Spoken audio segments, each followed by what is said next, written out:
Hello. And we are live. Yeah, she now, because she makes fun of me, she's now taken that part.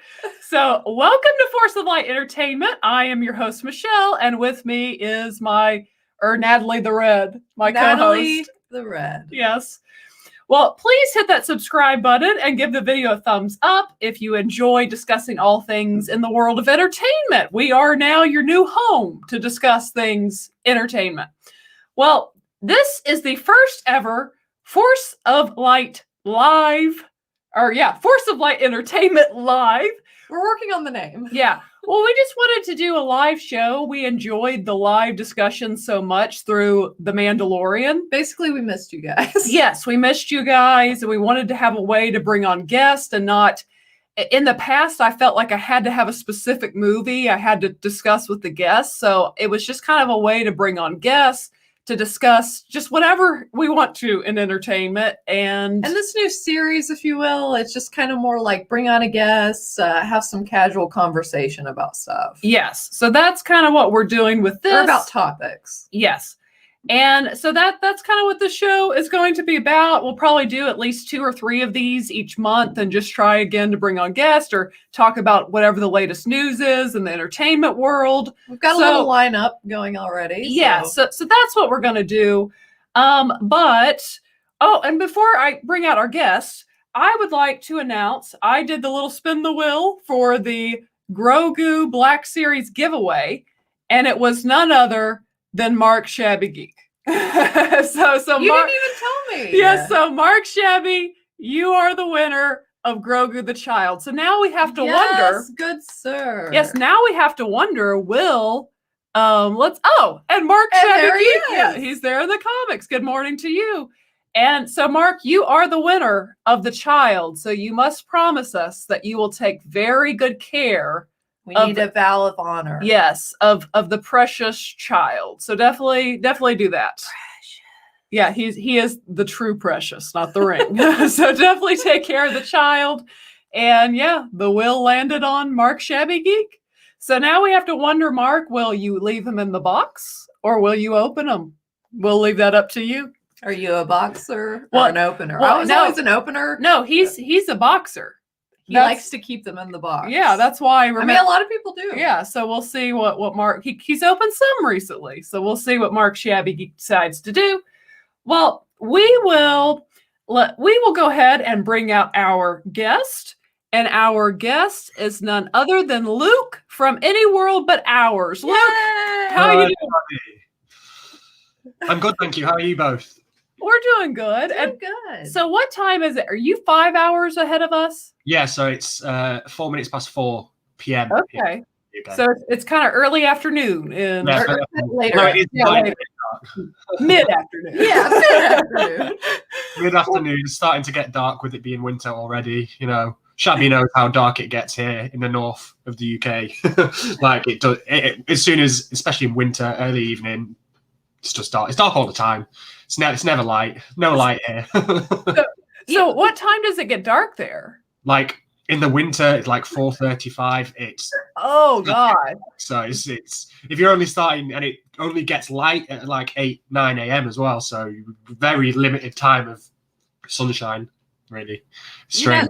Yeah, there's a YouTuber I watch. She's in Sweden, and I mean I've never been to Sweden, but she implies it's like dark almost all the time in the winter. Yeah. I'm like, dang, that would be kind of rough, you know? Yeah. Just stays dark. Well, that's kind of like Alaska here in the States. Like they have, times where it's just dark. Right. Like very little sunshine. Yeah, less than even you're describing. Right. So less than that, yeah. Yeah. So let's be thankful for the sunlight today. But thank you for taking your time and for being our first guest. Thank you for inviting me to be your first guest. It's an honor to be considered to be your first ever Force of Light Entertainment live guest. So thank you very much. Very grateful. In the words of a Chick-fil-A worker, it's our pleasure. I don't think he has Chick-fil-A. Do you guys have Chick-fil-A?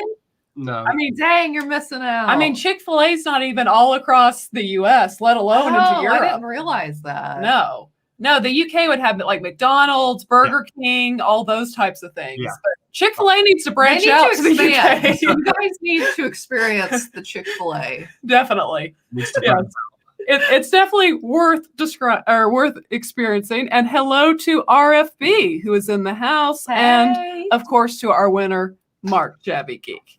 So, anyways, well, I want you two. I mean, I think they know you, but anyone watching that picks up and watches this even later, I want you to tell them where. Okay, one, this morning you were at 199 subscribers. Ooh. So if there is anyone in the chat just do it now, or watching later who does not subscribe to Any World But Ours, I want you to go ahead and hit the subscribe button and be the 200th subscriber. And you'll have good luck for 7 years. Yeah, exactly. That's what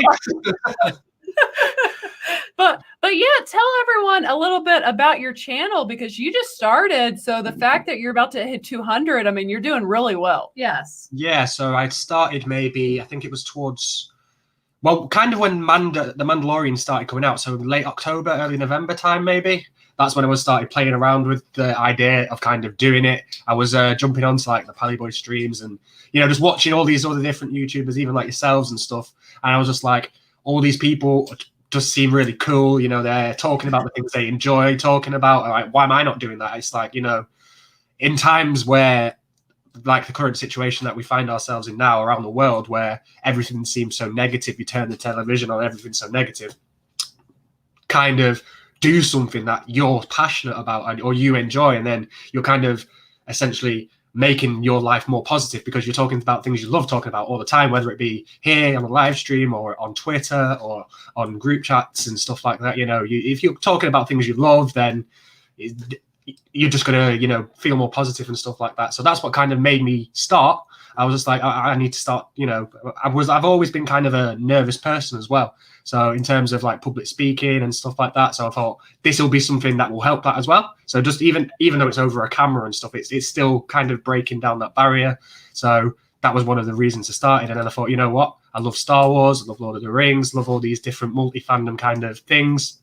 I'm an artist by degree, so when I went to university, I did fine art and fashion design. So I thought I can incorporate that into my channel as well. So I've done paintings, like my model paintings and stuff. It's just I don't really have a particular theme. So, for example, some channels are strictly Star Wars or strictly Star Wars toys or something like that. I'm just like, I love so much, so I'm just going to do kind of what I like, and if people like it too, then it's a win-win. So if people join me along for that journey and like it, then again, it's a win-win sort of thing for me. So I enjoy doing the stuff that I do, whether it be painting or talking about WandaVision or Mandalorian or Star Wars, and meeting people like yourselves, over the internet, whether we've got this amazing community where we've all met each other really on the live streams and stuff. We just have this kind of conversation throughout the whole week, really. Whenever something kind of comes out, we all support each other and stuff, and it's just, I really appreciate it, and it's probably the best thing I've done in this last few years. Just getting myself out there and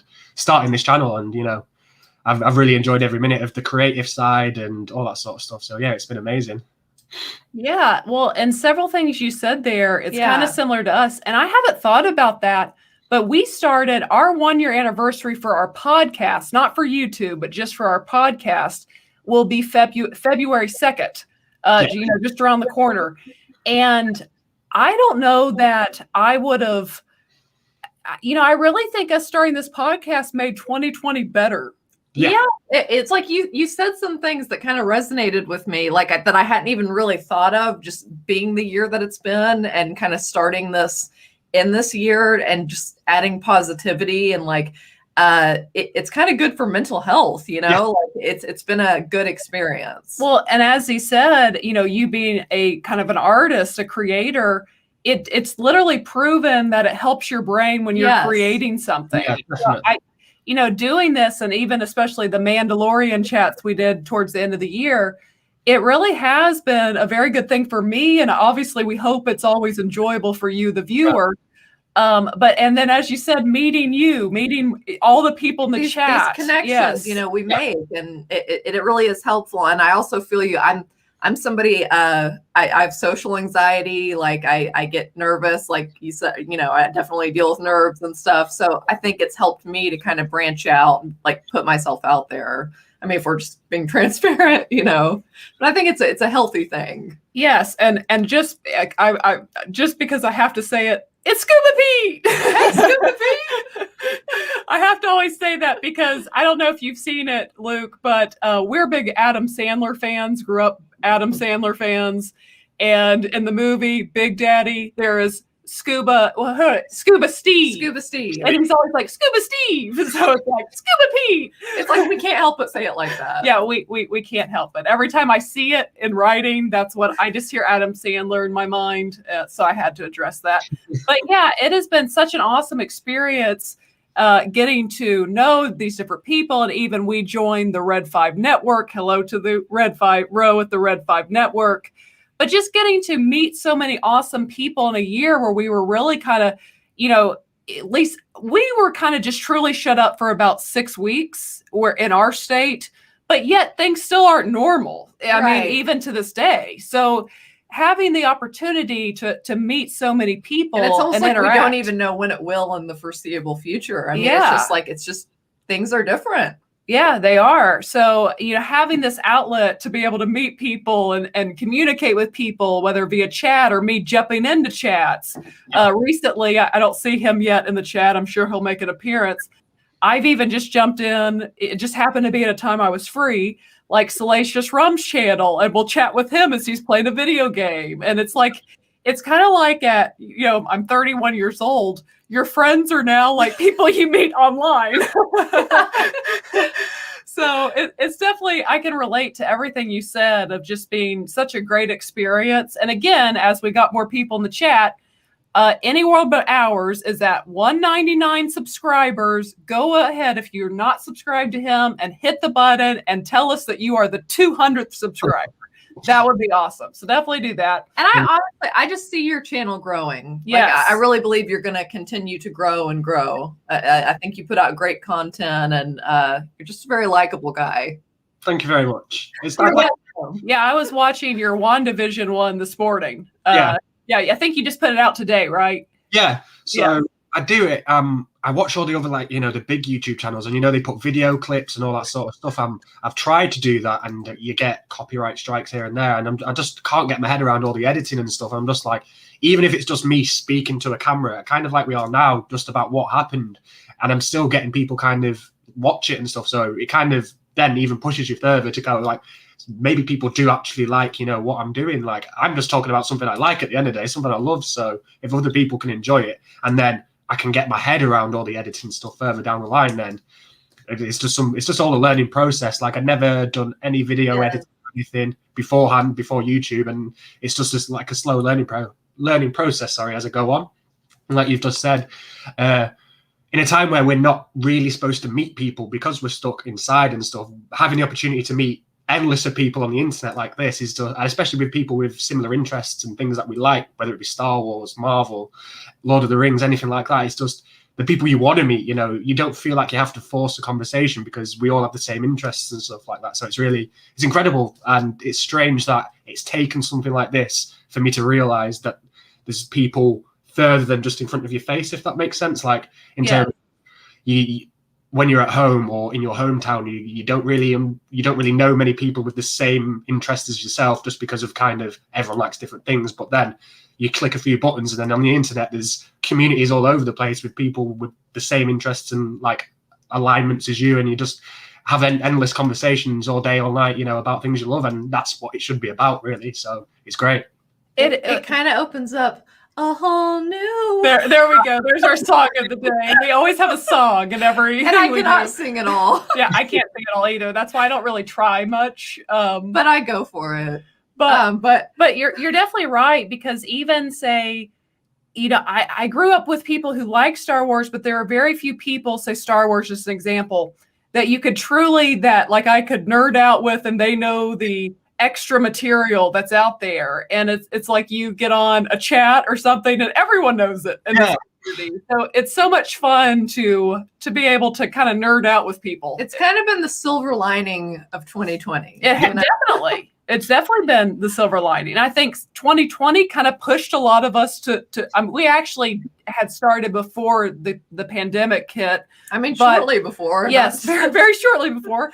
But 2020, I think, did push more people to start things as just kind of a creative outlet and something to do. So it's definitely been fun. But I want to get into those of you in the chat, and hello to, yes, it's Silver Linings. Yes, it definitely has been a Silver Linings. And I heard you say on the Scarif's live chat, Nicole, that Silver Lining describes you. And yes, it's a good thing. I like that. But anyways, I want to get into just a little bit. We'll just kind of talk some different subjects today. But it was Luke who finally gave us the full push to go ahead. That we needed. Yeah, it was a force push into watching The Lord of the Rings, because we had somehow managed to go 2 decades without seeing it. And I'd always heard of them, and I heard people reference things or quote certain things. Even, like I said, the pastor's wife at church was up there quoting The Lord of the Rings. Yeah. So I'm like, what is this about? I mean, that was a couple of years ago, but so it was just kind of the push we needed. Like, let's see what this is all about. And Mark says we should really have a song and dance hour with Natalie. Hey, I'm all for. I'm really in my soul. I feel that needs to happen. We may actually gain subscribers, because it could be like a comedy hour of someone who thinks they're good at singing and dancing and is not. So maybe we should. Because I know I'm not, and you guys can just laugh at me and we can laugh together. Yes, but anyways, getting back, we're ADHD, so we get distracted very easily by the chat, and we enjoy getting distracted by the chat. But whatever. We'll go back to this. Since we just finished our first watch of The Lord of the Rings and really enjoyed it, by the way. So thank you for that little push. And I will like to say that our deal on your show I was thinking of this. Was we're gonna watch The Lord of the Rings, and we did our end. We did our part, and you have to finish Stranger Things. I was waiting for you to finish it, so then we could talk about Lord of the Rings, and then we have another opportunity to speak about Stranger Things, so we can split it into 2 shows, so we can get together again. Hey, we'll take it. We'll do that. 100%. We are going to hold you to it. When you finish it, we will have you on again, and we're going to discuss your feelings and your thoughts on it. Yeah, because it's awesome. It is. It's one of our big fandoms that's outside of Star Wars. But anyways, getting back to Lord of the Rings, since we have now watched it and kind of discussed how we feel about it, I want to know, do you have a favorite movie and a favorite character out of the Lord of the Rings trilogy? Oh, that's a tough one. I guess it is tough. In terms of a movie, again, it's a tough one. I really like. Well, there's only 3. I was going to say I really like the first, second, and third, but no, my favorite is probably the last one, Return of the King. Like, I really, really like the battle in the 2 Towers with Helm's Deep. I think that's an amazing battle, just because you really feel like they're up against it, as in, this is like one of man's last stands, they're outnumbered massively. And we get that in the Return of the King as well. But Return of the King, just because we have so much completion, like in terms of the story, like we have the massive kind of last stand in itself, where you see hundreds of thousands of orcs against this amazingly castle with not many people in it, and then they're saved by kind of Aragorn with the kind of the army of the dead sort of thing. And I think that kind of leads me to him being my favorite character as well, just because from the first movie, from him just being kind of portrayed as kind of a ranger, a mysterious man, to then his full circle in the 3rd film when he is then an kind of anointed king, if that's the right word, or it just shows you the kind of full development of his character, how he's gone from someone who was kind of, not that he was scared of his future or his heritage, but he didn't really accept it. He kind of shone away from it, and then you saw him grow into that role. For example, in the 2nd movie, where everyone presumes he's dead, then he's the one who kind of warns them about this amassing army that's on their way. And then in the 3rd movie, he rises up and essentially saves everyone in that battle, because without the army of the dead, I don't think it would have gone too well.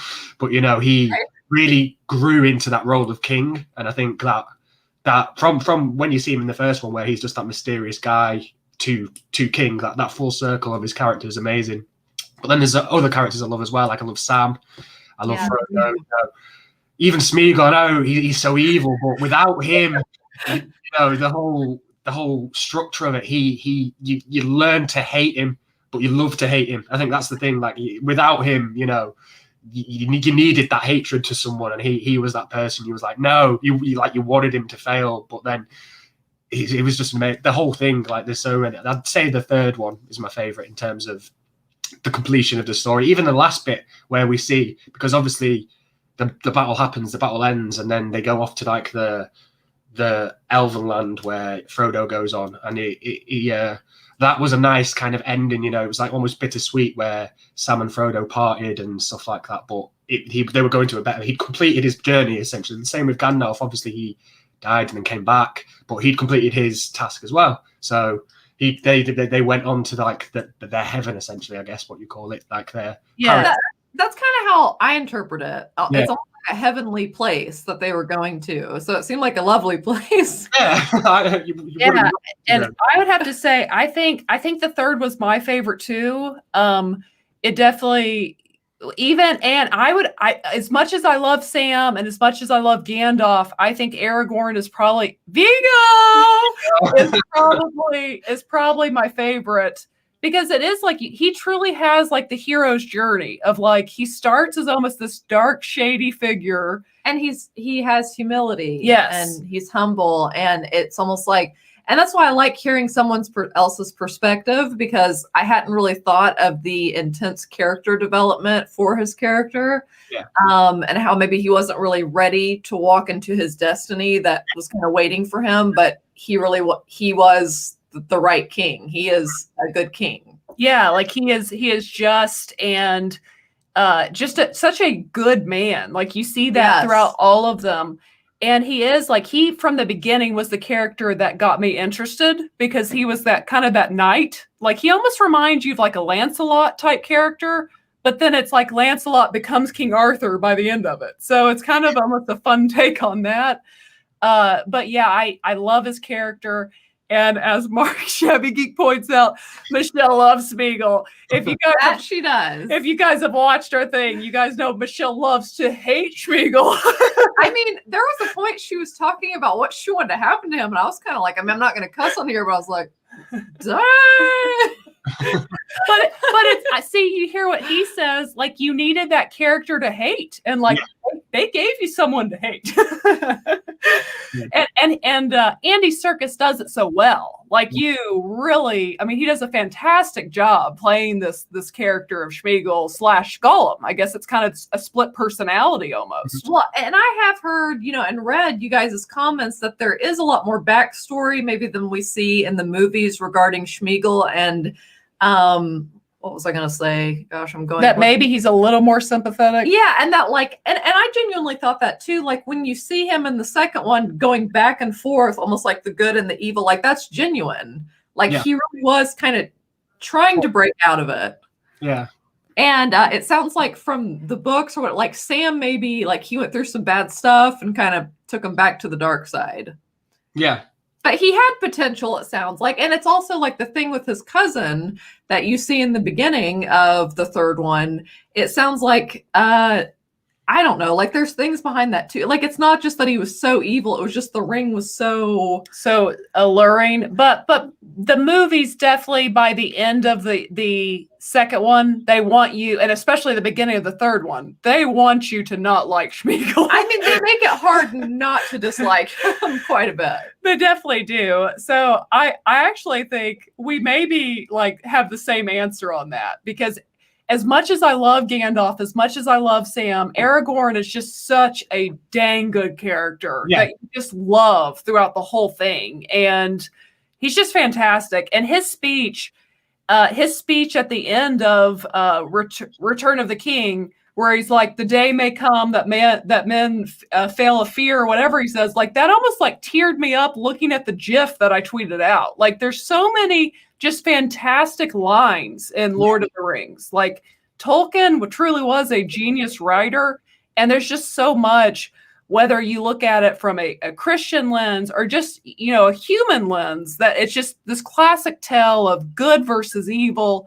and light versus dark, like Star Wars. And we go through crap in life, and Yes. you know, sometimes it's not what we planned. Yeah, and how sometimes even good people like Frodo, you can be allured by something to almost do something bad, or some of them do something bad. Sometimes we have heavy burdens to carry, like in Frodo's case, immensely Yes. heavy. Yeah, and we all need friends like Sam, as he says, I can't carry the ring, but I can carry you. We need those friends in those weak moments. That was just precious. Yeah, so I mean, I'm so glad that you pushed us into Lord of the Rings, but I saw the Red 5 kind of brought it up.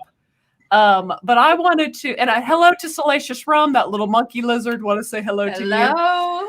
But I want to see what you think, because I've never watched the Lord of the Rings. I never thought of this, but I wrote this actually in our Red 5 chat that we have in Twitter. I mentioned, you know, of course, George Lucas famously was going to name Return of the Jedi Revenge of the Jedi. And then he said, no, revenge is not the Jedi way. And he changed it to Return of the Jedi. And it hit me. It was like Return of the King, Return of the Jedi. Do you guys in the chat know? Do you guys think that George Lucas was totally inspired by Tolkien on that final film name? I think it would be maybe not a direct influence, but you know, if I presume he would have read, you know, it's the Tolkien kind of universe beforehand, as many great writers kind of do, and create people who create universes. And there's a kind of almost a parallel in terms of how the Jedi, they weren't there, and then they returned, like essentially how like Aragorn was in the background, you know, like the Jedi were. They were in the kind of the shadows, if you will, and then they returned. So it could make sense for that to have happened, and the way that they come back, you know, it was almost like their destiny, you know, how Aragorn became to be king, and how Luke became to be the Jedi, and then Anakin obviously returned to be the return of the Jedi from the dark side to the light. So I think, yeah, it could have had some big influence on it, his decision, because like you say, revenge didn't really make sense in terms of how a Jedi would do it, but a return from the shadows, you know, like Aragorn, where he was kind of, he didn't accept, like you say, his heritage, or he almost almost fell into it just because of how great of a character he was. And kind of the same thing happened with the Jedi. Like it was their destiny essentially, wasn't it? So it was Anakin's destiny to come and return to the light side, as Luke always said, and even Padme, there's still good in him. So, you know, yeah, there's definite parallels between the two kind of themes, I think. I'd like to think so anyway. So yeah, I agree. Yeah, I think there probably is. And before I go any further, because that monkey lizard just makes me laugh, I've got to read this. He gets me so much. Salacious Rum. The county I live in is what inspired Middle Earth, and everyone in my county looks like hobbits. We are country folk and drink cider and have furry hands and feet. We're country folk is what got me for some reason. Oh, Salacious. I love his imagination. I do too. But I think you're definitely right, Luke. And something I also kind of thought of, because I don't know about you, and I'll actually ask. I actually is going to we're kind of crisscrossing here, going to Return of the Jedi. A lot of people really don't like. I think maybe if they saw it when they were a little older. A lot of people don't like the Ewoks, but me watching this, growing up with those movies as kids, I love the Ewoks. So, yeah.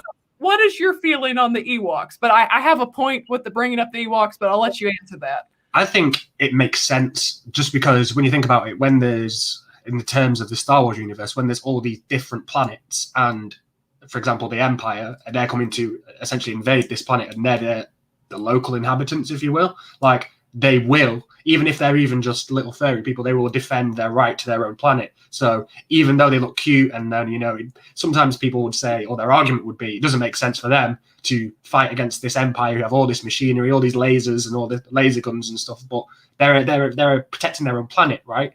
So it makes sense for it. Like if you was to liken it to Lord of the Rings, like the Hobbits, like there's parts of the story which isn't in the films where the Shire gets attacked and they then defend their land, like against external invaders and stuff like that. So even though they're perceived as these smaller, maybe weak, cute kind of characters, Or they like have the right to less protect. than, maybe, you know. Yeah, they have the right to protect what's theirs, essentially. Right. Do you know you've already made the connection of where I was going? like I didn't know at first, and then he starts. I'm like, okay, I get it. I get where this is going. Yeah, you made the connection I said I was going to get to. Again, with me saying it hit me that George Lucas probably really was inspired by Return of the King with Return of the Jedi. Do you think, you kind of explained that already, I was going to ask, do you think the Ewoks are the Star Wars version of the Hobbits?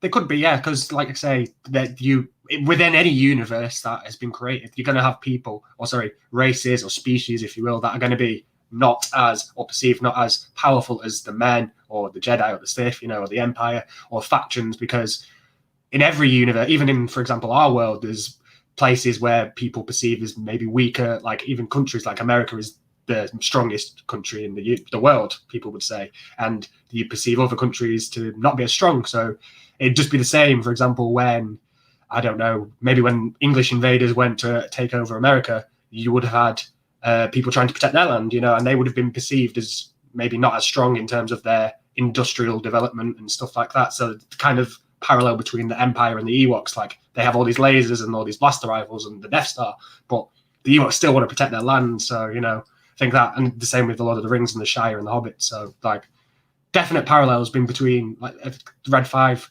Network says in the comments, like classic tales where it's intertwined in our own history so much, because we have these moments in history where lands will have been invaded by more powerful kind of elements, whether it be countries like the UK, where we had an empire, we would have invaded all these kind of places, and we would have come against these kind of local tribes, if you will, or whatever, and they would have been perceived as weaker than us, but they would have still protected and fought for what's theirs. Yeah, definitely. Yeah. I think, again, I've always loved the Ewoks. I think one of the saddest moments in the original trilogy is when that Ewok goes to like get his buddy to get up and notice he's dead, he or she's dead. Like that is just so sad and heartbreaking. I will say I love the Ewoks more in an animalistic sense. I'm not saying they're animals, but they are a little more animalistic. Well, they're like creature-like. They're creature-like, whereas the Hobbits are very much. Oh, that's so cute. And I literally have a cat that looks like an Ewok, no joke. It's a mixture of an Ewok and Chewbacca. She really is the two mix somehow. If they had a baby, which I probably don't advise, but could be painful. But okay, moving on. But the Hobbits, I find them much easier to relate to, because to me, like, I know they're not humans, but they still feel very human to me. Well, I mean, I think the Hobbit, do they not count as human? I mean, I think they do I think they do. Well, they're kind of a different species of human, is that right? I guess there's some sort of a hybrid of humans, maybe. I'm not sure in terms of the lore of how they came about in the Middle-earth kind of universe, but you presume... the elves, like they're not... that's true. They're humanoid, but they're not, because they're a different race. Like they live longer and so on and so forth. So maybe a genetic mutation or something of, I don't know how he created it in terms of that, but it'd be interesting to find out how he came up with these kind of humanoid species, because they all look, if you look, they all have humanoid hands, 2 eyes, all that sort of stuff. So they're all clearly like based on humans, but they're all so different at the same time. So it's very, very like genius, really, how he created different races. And to me, they're all like cute and precious. And I'm sure, like, precious. I didn't even think about that when I said the word. I say it a lot. I do. I guess I'm like Schmeagol. But what was I going to say? They're all kind of cute and endearing. They're a great little group of, no pun intended. Yeah.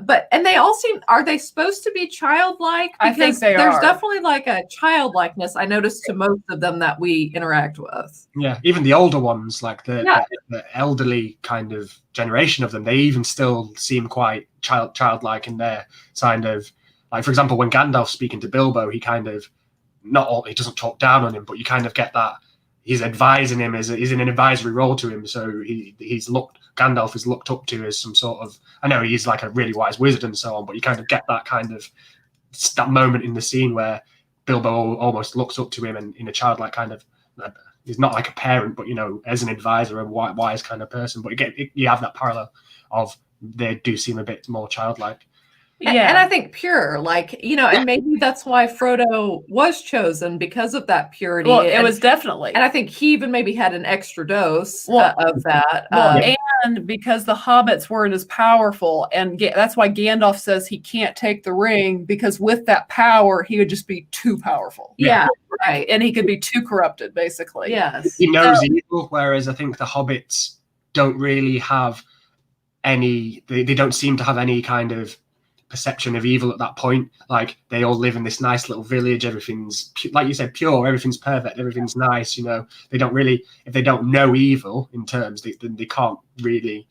Whereas Gandalf, he knows evil, if he knows the power that would come with the ring, for example, so he knows the downfall would be huge if Gandalf had the ring. You can even think about it, whereas Frodo, if he wasn't to know evil, he, like you say, he was pure. Even that extra sprinkle of purity, even though he was so close to falling, he was still strong enough to fight back against it. And well, and I think that's too why the hobbits truly are almost like these childlike figures, because it's like, as a kid, like we're pure in the sense we know no evil, we know no really wrong, and we're just kind of innocent in our head, and that's kind of what the hobbits were like. But yeah, I just even like, if we want to even get into the Bible, it's like Jesus saying you must be like these little children, which is little children. Definitely what I think Tolkien had in mind there. What he means is their purity of heart, and that's kind of what I equate the hobbits to. Well, and their faith, and you see that, you see the hobbits have faith. They have faith in Gandalf. They have faith in you kind of see that. But yeah, I definitely see the hobbits being very similar to the Ewoks, which I love. And yeah, I love the Ewoks. I don't understand. Again, maybe that's just because I grew up with the original trilogy, and as a kid, how do you not love the Ewoks and love Wicket and the fact that these little creatures help bring down the Empire? I mean, I guess I could see if you had never watched Star Wars and you watch it as a 30-year-old, maybe you're like, okay, what are these little things? But when you grew up with it, it's like, that was one of your favorite parts of the movie. So you just kind of always love them. Yeah, definitely. So I've always loved that. But I want to now ask you two questions that seem to be a little bit. Oh, I'm coming, Salacious. I want this yeah, tour. I want the tour too. But that both of these seem to be polarizing. And I want you to be honest, but we're going to have fun with it. But the first one, it's not as much. But it does seem polarizing from what I've gathered. So it seems like people either really love the Hobbit trilogy or really don't like it. So what do you feel about the Hobbit trilogy? I have only watched one of the films. Okay, so you're not a big fan then. I've watched it, and then I've tried. It's not. I guess maybe because there was such a big gap between the two. For example, you're just not as. I'm not as drawn to it, maybe just because I haven't read the Hobbit book either. So I'd read the Lord of the Rings books as a kid, and then I'd watched the film, so it was all kind of exciting and so on. But in terms of the Hobbit book, I think I'd have to read the book then watch it. I don't want to even though I'd seen the first one, I didn't want to ruin the story by completing it, if you know what I mean. But it is. I listen to the soundtrack. I've got the soundtrack on my Spotify and stuff like that. I love soundtracks from movies and stuff, but I guess I'd have to watch it all to make an opinion on it. Got you. Okay. In terms of the first film, I did enjoy it because we have that kind of. I remember when I was a kid, I kind of read the first couple of chapters of The Hobbit, and we have that moment where Gandalf brings everyone to kind of Bilbo's bag end at the Shire, and that was just one thing that really stuck in my mind from when I first read it when I was a kid. But then the rest of the film I didn't really remember, so I was like, I need to read it again to understand the rest, if you know what I mean. In terms of books that are films and films that are books, I'd like to try and always read first, if you understand, just so I can get a better understanding, because then when you watch a film, then read the book, you always have the film in mind, if you understand where I'm coming from. So I'd like to have my own view of it first, then see how people have portrayed it in their kind of way.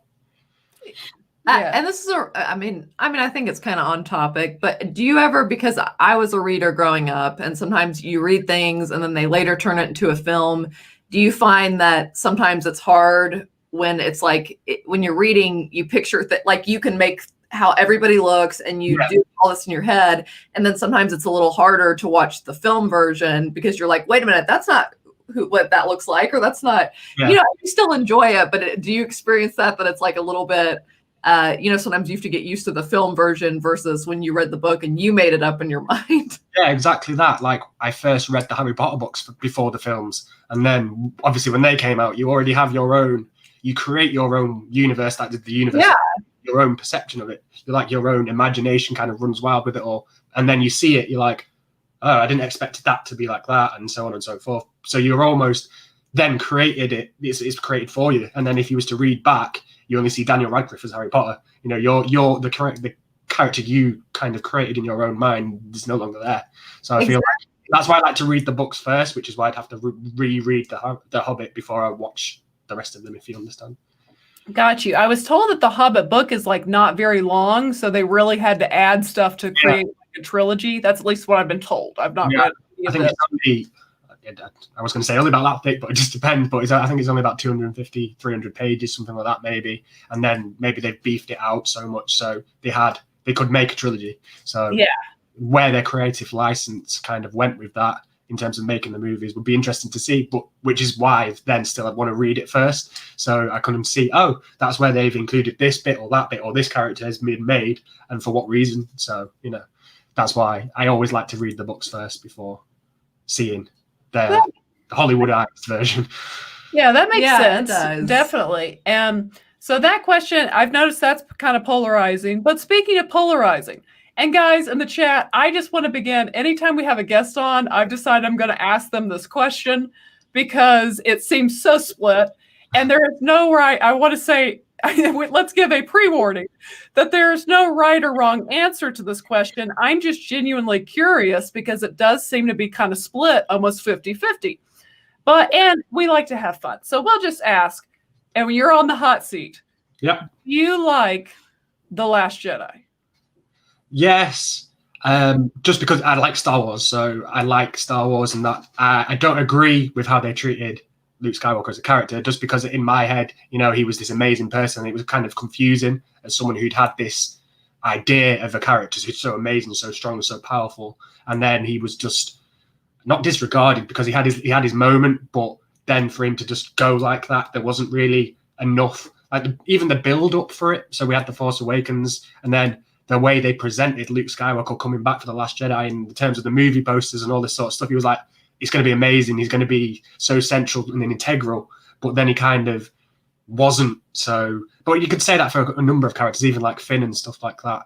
So I think I like it because it's Star Wars, and I even liked the standoff like Kylo Ren and Luke Skywalker had. I thought that was amazing. It looked amazing. Like, it was just really cool. But then I think that the potential they had for that character was so much more than they did. I don't think they did the character justice. I'm not going to say I hated it because I don't, but I feel like they had so much more potential to make Luke Skywalker the character that he is, that we kind of saw in The Mandalorian. And that's kind of when we were all like, that's Luke Skywalker. You know, we all kind of had that moment where it was like, you know, you can breathe. You know, he's kind of had justice done to how we all perceived him for all these years, from Return of the Jedi till we don't know what happened in between then and the sequel trilogy. And then we had this moment in The Mandalorian. It was just like, that's what we thought would happen with his character, not kind of. Yeah, definitely. I think it also brought some healing. I think it did. From the damage that had been done. And like you said, I don't dislike The Last Jedi either, but to have such a beloved, iconic character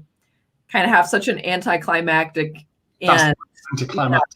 Is a little disappointing. Well, and since you've answered our question, and see, guys, the question can be asked. That's why I just genuinely am curious. There's no wrong answer. There's not. There's no. It's a movie. There's no right or wrong. Like, that's just the reality of movies.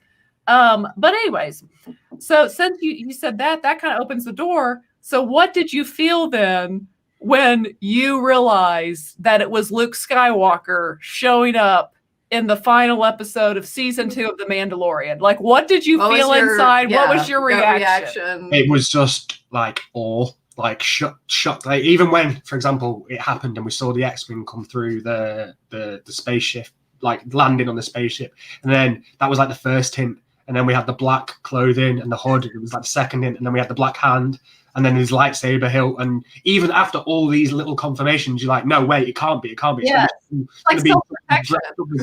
Like, it's not him. It can't be. And then you have the great reveal, and it's just, it was amazing. It was so exciting, and there was hundreds and thousands, I'm sure, of people around the world crying at that moment just because of how amazing it was. And that, I think, is how important it was to the community as a whole. I get that there's been a lot of people saying it was fan service and complaining at that fact, but my argument for that point would be the entirety of Star Wars is fan service. So fans of it, if we wasn't, it wouldn't exist. So doesn't make sense. It's not an argument in my opinion. So it was just amazing, and my probably out of a horrible year of 2020, that was probably my highlight. That was just, it was that good.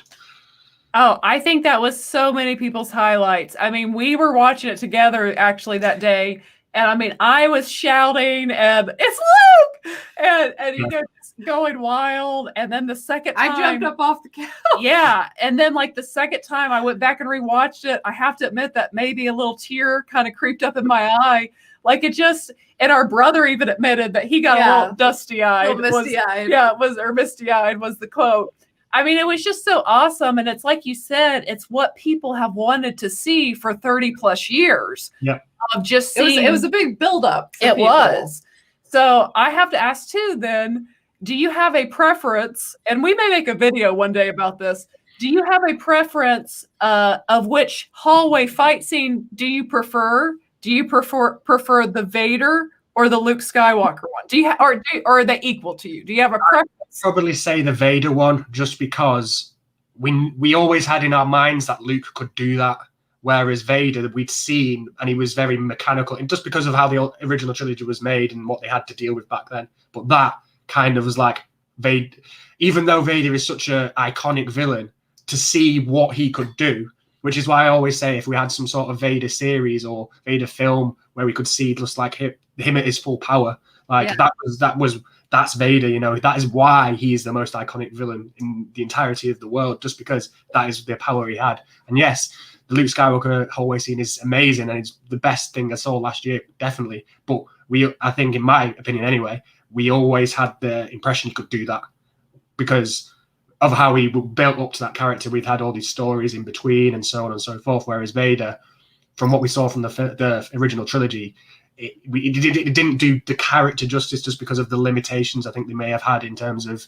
filming and stuff like that. Whereas that scene was Vader, you know, we all had in our heads. They both did the same job, really. I'm saying all this, but then that did what Luke did in that scene. You know, it was like that moment of that is, you know, what we have always had in our heads, how powerful that they could be, and it was just both amazing. Well, yeah, that's cool. And they are both amazing. Well, and I think save your answer for our video. We'll make a video, special video, guys, discussing that. But that's I'll be curious to see. I feel like that's almost split 50-50 probably, because both things are just so incredible. Yeah. I mean, it's just awesome. But it is, like you said, that's an awesome point, a very solid point of how you see the mechanical fighting between Vader and Obi-Wan in A New Hope, to then get to see that moment because of the technology we have now. It is really cool. It's just kind of, let's just say it's kind of a like, wow. Yeah. Like you fully understand, like goosebumps, like how powerful Vader was and the fear that people should have and had when he entered a ring.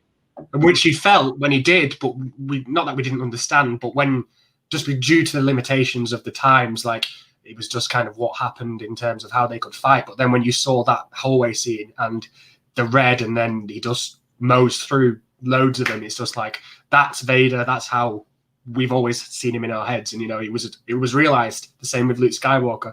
We've had him in our heads and how powerful he could be.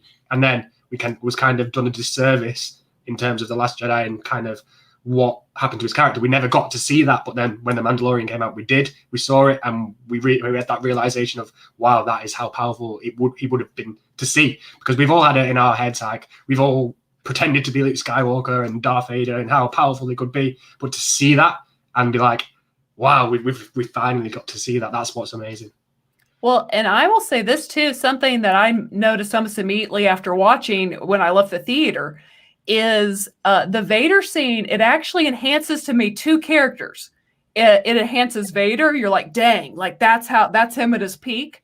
Yeah. But it also enhances Leia, because if you go from that scene or from Rogue One and then you immediately turn on A New Hope, And you see how Leia is brought before, and she knows him, Lord Vader, as she's brought before him, and she doesn't flinch. Yeah. As she sits there and lies about the kind of brings a whole new perspective to the character of Leia. Because you're like, dang, like she did not even flinch at this character we just saw mow through all those men. Like she's got lady balls. Yeah, she really does.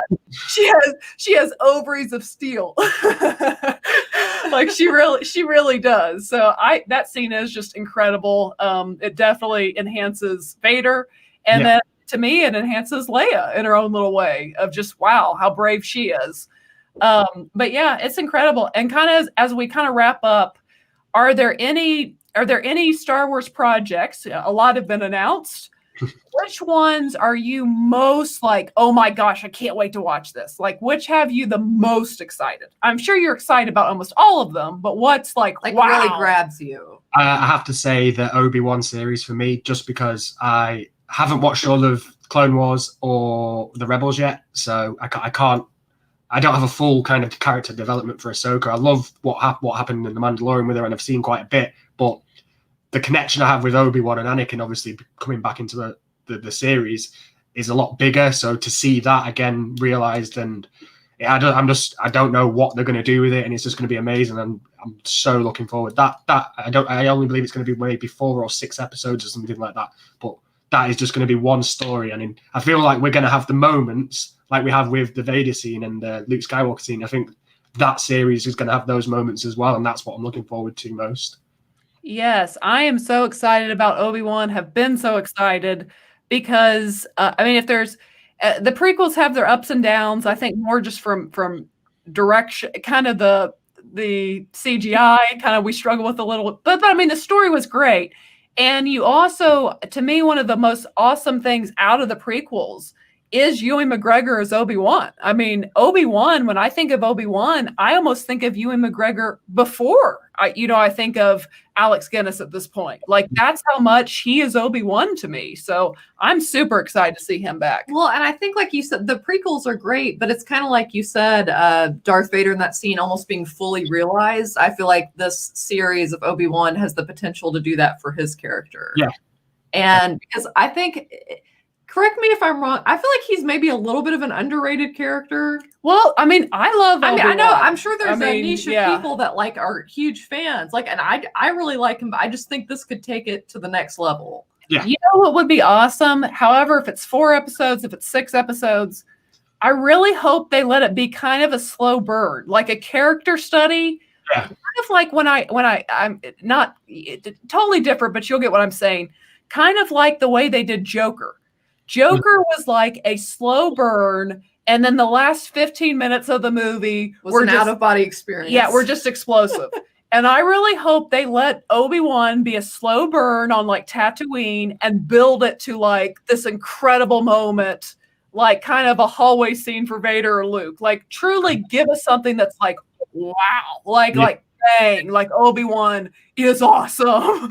Like I really hope they do that. But yeah, I'm super excited for the Obi-Wan series. I think it's going to be cool.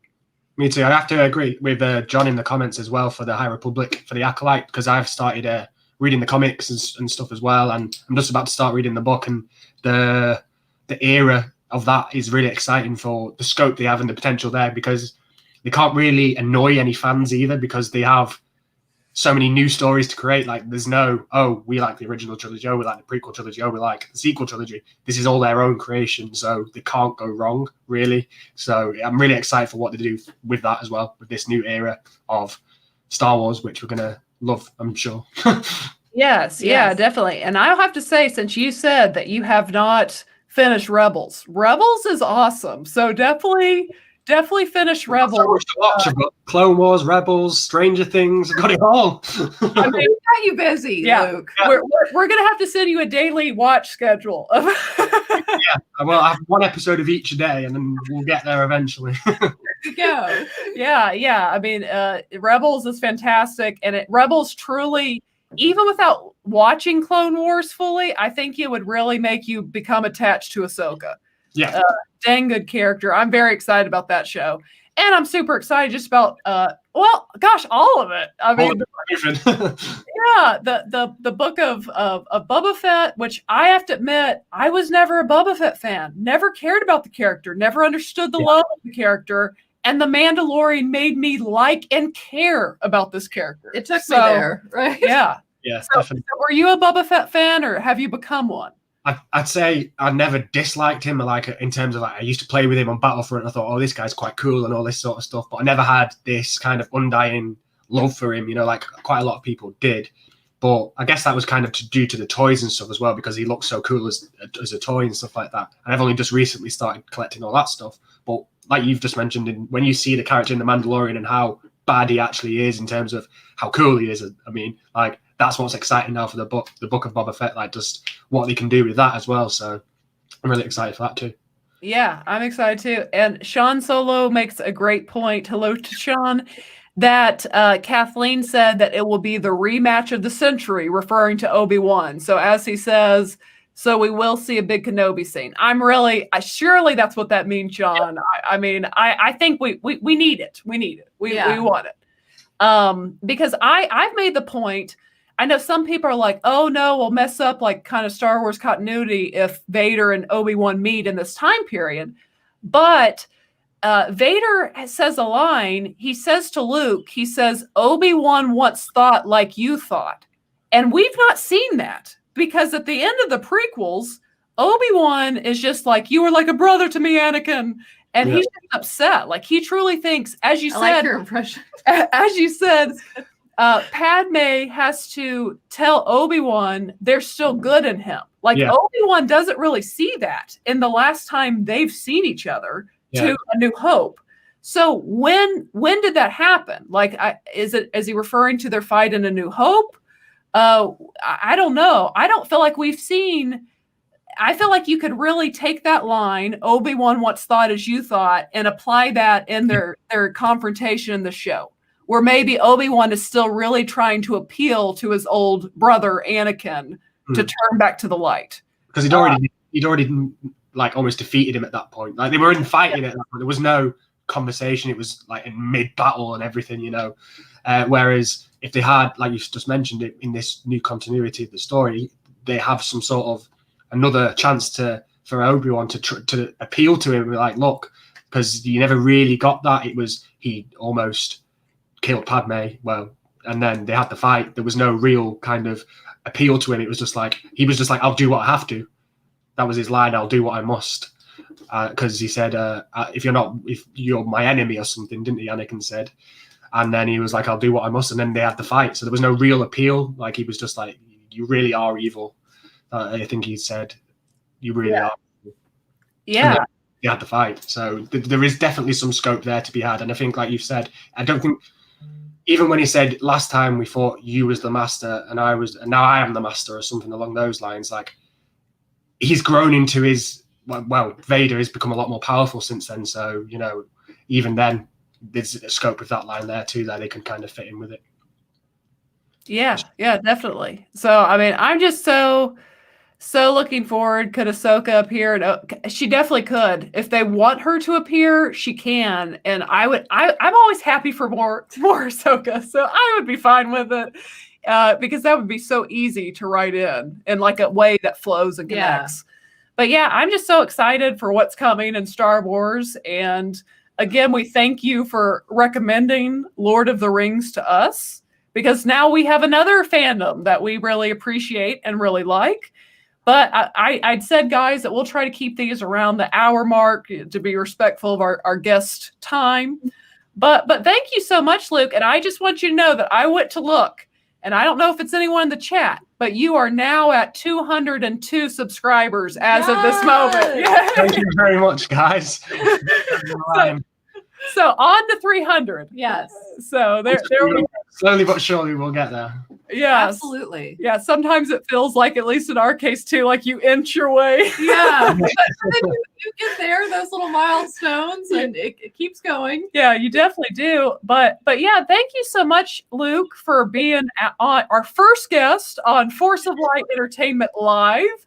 And as we said earlier, guys, we want to try to do these at least 2 to 3 times a month, and we'll always let you know when we're going to have them and any guests we have on, just to have chats like we did today, discussions with guests that can go into different topics, different genres, or Just different. let it flow. Yeah, just let it flow. Let it flow. Let it flow. There's God singing again. What song was it, guys?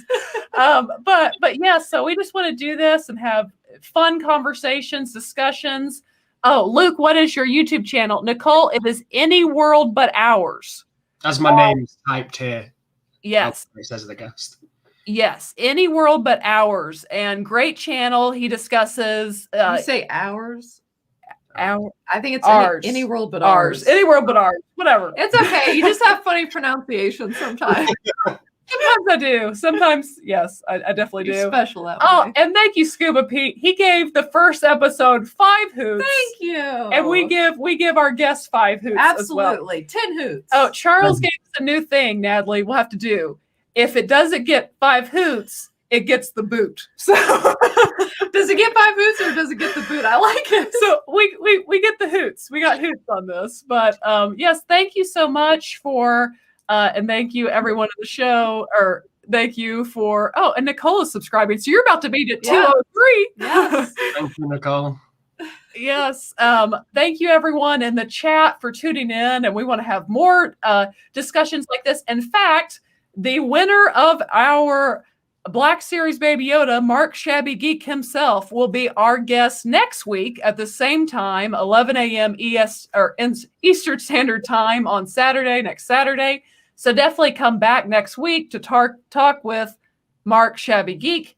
And I want you guys to know, since you guys love this figure so much, in the near future, we will be doing another Luke and Yoda ESB Funko Pop giveaway that is coming soon, so be on the lookout for You that. guys seem to like this little pairing, so we thought we'd bring it back. Luke, do you have this pop? Yeah, I've got that one on my collection there. It's a good pop. It is. It is. So, yeah, but thank you so much, Luke, and congratulations on 203. And Yes. yeah, and we definitely will have to meet up again when you watch When I keep the schedule. Yes, so we'll do that. But thank you everyone in the chat for tuning in for the first ever Force of Light Entertainment Live with guest Any World But Ours. Any Ours. word but ours. Ours. Any word but ours. There we go. So thank Well, you. I say that, and then he probably pronounces it differently. But How do you Any World pronounce your name? Any world but ours. Any world but ours. Yeah. there you go. So- Maybe because you're American, you say ours instead of ours. So it's fine. It's right. Yeah, we we can't help it. We're yeah, we do. So, but anyways, thank you guys for tuning in to this episode of Force of Light Entertainment, and we hope you enjoyed it. Definitely hit the subscribe button to our channel and his channel, and give the video a thumbs up on your way out. But thank you for tuning in, and as always, remember to be a force of light. But we hope you guys have an excellent weekend, and we will see you guys next time. All right, bye guys. Bye, guys.